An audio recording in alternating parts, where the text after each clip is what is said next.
ಇದೇ ನವೆಂಬರ್ 28ಕ್ಕೆ ಉಡುಪಿಯ ಕೃಷ್ಣ ಮಠಕ್ಕೆ ಪ್ರಧಾನಿ ಮೋದಿ ಭೇಟಿ ನೀಡಲಿದ್ದಾರೆ. ಬೃಹತ್ ಗೀತೋತ್ಸವ ಕಾರ್ಯಕ್ರಮದಲ್ಲಿ ಭಾಗಿಯಾಗಲಿದ್ದಾರೆ ಅಂತ ಪುತ್ತಿಗೆ ಶ್ರೀ ಸುಗುಣೇಂದ್ರ ತೀರ್ಥ ಸ್ವಾಮೀಜಿ ಮಾಹಿತಿಯನ್ನು ನೀಡಿದ್ದಾರೆ.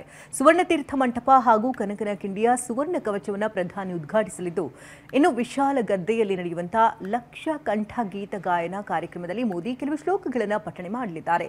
ಇನ್ನು ಕಾರ್ಯಕ್ರಮದಲ್ಲಿ ಯುಪಿ ಸಿಎಂ ಯೋಗಿ ಆದಿತ್ಯನಾಥ್ ಕೂಡ ಭಾಗಿಯಾಗಲಿದ್ದಾರೆ.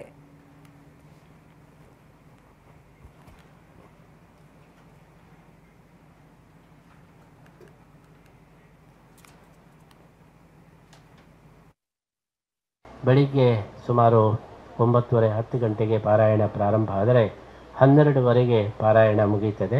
ಆ ಪಾರಾಯಣದ ಕೊನೆಯಲ್ಲಿ ನಮ್ಮ ಪ್ರಧಾನಮಂತ್ರಿಗಳು ಎಲ್ಲರ ಜೊತೆಗೆ ಕೆಲವು ಶ್ಲೋಕಗಳನ್ನು ಪಾರಾಯಣ ಮಾಡಲಿಕ್ಕಿದ್ದಾರೆ. ಮಾಡಿ 1 ಲಕ್ಷ ಜನ ಏನು ಪಾರಾಯಣ ಮಾಡಿದ್ದಾರೆ ಅದನ್ನು ಕೃಷ್ಣನಿಗೆ ಸಮರ್ಪಣೆ ಮಾಡ್ತಾ ಇದ್ದಾರೆ ಅಂತ.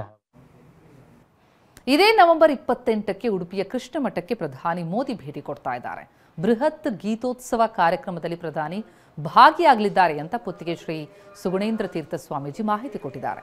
ಸುವರ್ಣ ತೀರ್ಥ ಮಂಟಪ ಹಾಗೂ ಕನಕನ ಕಿಂಡಿಯ ಸುವರ್ಣ ಕವಚವನ್ನು ಪ್ರಧಾನಿ ಉದ್ಘಾಟಿಸಲಿದ್ದಾರೆ. ವಿಶಾಲ ಗದ್ದೆಯಲ್ಲಿ ನಡೆಯುವಂತಹ ಲಕ್ಷ ಕಂಠ ಗೀತ ಗಾಯನ ಕಾರ್ಯಕ್ರಮದಲ್ಲಿ ಮೋದಿ ಕೆಲವು ಶ್ಲೋಕಗಳನ್ನು ಕೂಡ ಪಠಣ ಮಾಡಲಿದ್ದಾರೆ. ಕಾರ್ಯಕ್ರಮದಲ್ಲಿ ಯುಪಿ ಸಿಎಂ ಯೋಗಿ ಆದಿತ್ಯನಾಥ್ ಕೂಡ ಭಾಗಿಯಾಗಲಿದ್ದಾರೆ. ಲಕ್ಷ ಕಂಠ ಗೀತ ಗಾಯನ ಅದು. ಅದರಲ್ಲಿ ಪ್ರಧಾನಿ ಭಾಗಿಯಾಗ್ತಾ ಇದ್ದು ಕೆಲವು ಶ್ಲೋಕಗಳನ್ನು ಕೂಡ ಪಠಿಸಲಿದ್ದಾರೆ.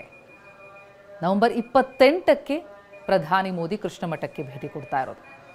ಬೃಹತ್ ಗೀತೋತ್ಸವ ಕಾರ್ಯಕ್ರಮದಲ್ಲಿ ಭಾಗಿಯಾಗುವುದಕ್ಕಾಗಿ ಪ್ರಧಾನಿ ಬರ್ತಿದ್ದಾರೆ. ಈ ಬಗ್ಗೆ ಮಾಹಿತಿಯನ್ನು ಕೂಡ ಶ್ರೀಗಳು ಹಂಚಿಕೊಂಡಿದ್ದಾರೆ. ಸುವರ್ಣ ತೀರ್ಥ ಮಂಟಪ ಉದ್ಘಾಟನೆ, ಕನಕನ ಕಿಂಡಿಯ ಸುವರ್ಣ ಕವಚ ಉದ್ಘಾಟನೆ ಕೂಡ ಇದೆ. ಅದರಲ್ಲಿ ಭಾಗಿಯಾಗ್ತಾರೆ.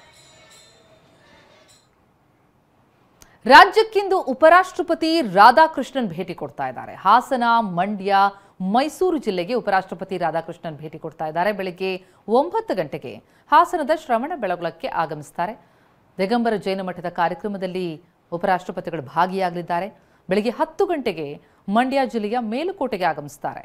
ಮೇಲುಕೋಟೆ ದೇವಾಲಯಕ್ಕೆ ಭೇಟಿ ಕೊಡಲಿದ್ದಾರೆ ರಾಧಾಕೃಷ್ಣನ್. ಮೈಸೂರಿನ ಚಾಮುಂಡಿ ಬೆಟ್ಟಕ್ಕೂ ಕೂಡ ಉಪರಾಷ್ಟ್ರಪತಿಗಳು ತೆರಳಲಿದ್ದಾರೆ. ಬೆಳಗ್ಗೆ 10 ಗಂಟೆಗೆ ಮಂಡ್ಯ ಜಿಲ್ಲೆಯ ಮೇಲುಕೋಟೆಗೆ ಆಗಮಿಸುತ್ತಾರೆ.